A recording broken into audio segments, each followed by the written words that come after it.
Na tena tunaenda kusoma juu ya kunyimana. Hiyo ni kitu wanawake wengine wanapenda kufanya, si ndio?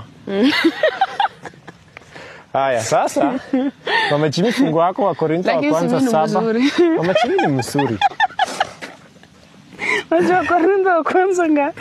Wa Korintho wa kwanza 7, acha nione ama utanisaidia nione verse ngapi na ngapi. Korintho wa kwanza 7. Fungu wako 7. Kuna mtu anapenda hapo penye babako anafundisha. Tuone. Korintho wa kwanza 7 kuanzia 2 hadi 5. Ama hata 6. Lakini kwa sababu ya zinaa kila mwanamke na awe na mke wake kila mwanaume na awe na mke wake mwenyewe na kila mwanamke na awe na mume wake mwenyewe. Mume na ampe mkewe haki yake na vivyo hivyo mke na ampe mumewe haki yake.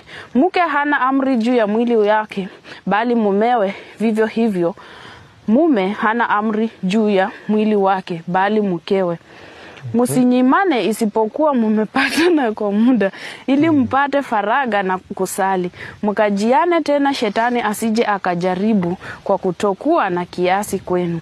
Lakini nasema hayo kwa kutoa idini yangu, si kwa amri.